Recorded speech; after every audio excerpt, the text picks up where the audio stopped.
Alright, let's dive into what's happening in the markets right now because, honestly, it's a bit of a roller coaster. Here's the deal. S&P 500 futures are slipping, and it's not just random noise. There's a whole story behind it. What's really grabbing my attention is this whole situation with the Strait of Hormuz.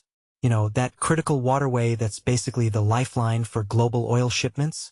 Yeah, the US and Iran were supposedly close to a deal to keep it open, but now Iran's denying any direct negotiations.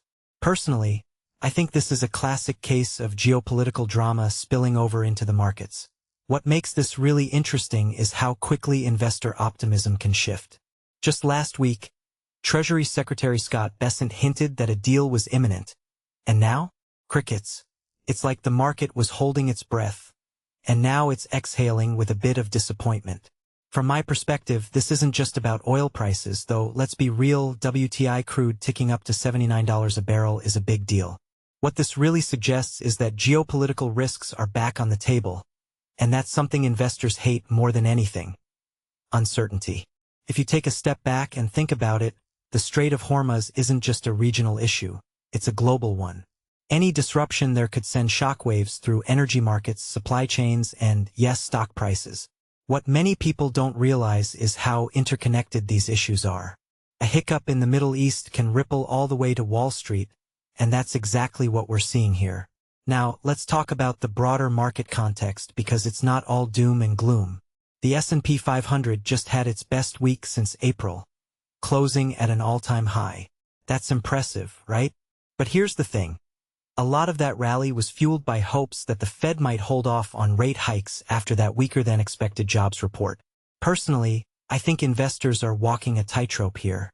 On one hand, they're cheering for dovish Fed policies, but on the other, they're ignoring the fact that a weak jobs market could signal deeper economic troubles. It's like celebrating a fever break without realizing the patient still has the flu. What's also fascinating is how quickly the narrative can shift.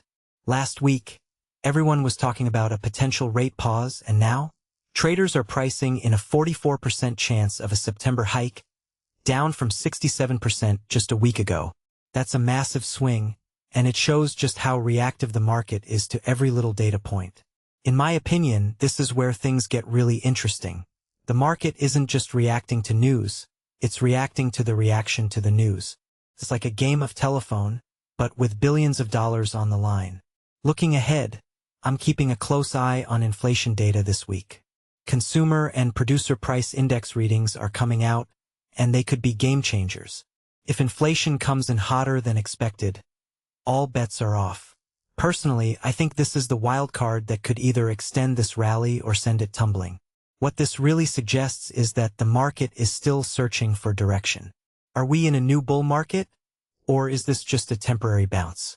Honestly, I don't think anyone knows for sure, and that's what makes this moment so compelling. One thing that immediately stands out is how earnings season is shaping up.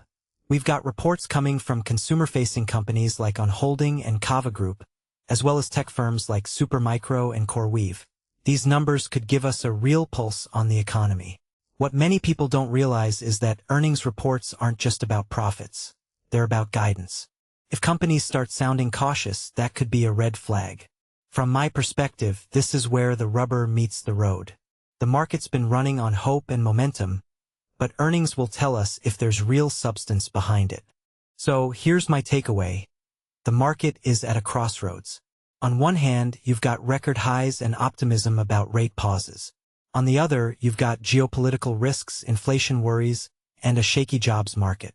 Personally, I think this is a moment to stay nimble.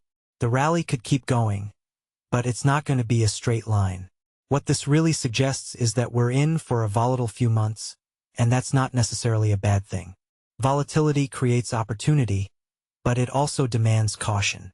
As we wrap up, I'll leave you with this thought. What if the market's recent highs aren't the start of a new bull run, but the peak before a pullback? It's a question worth considering. In my opinion, the next few weeks will be critical. Keep an eye on the Strait of Hormuz, inflation data, and earnings reports. Those are the three wildcards that could shape the market's direction. And remember, in times like these, it's not about predicting the future. It's about being prepared for whatever comes next. So what do you think? Are we on the cusp of a new rally? Or is the market due for a reality check? Let me know in the comments below. Thanks for watching, and don't forget to hit that subscribe button for more insights like this.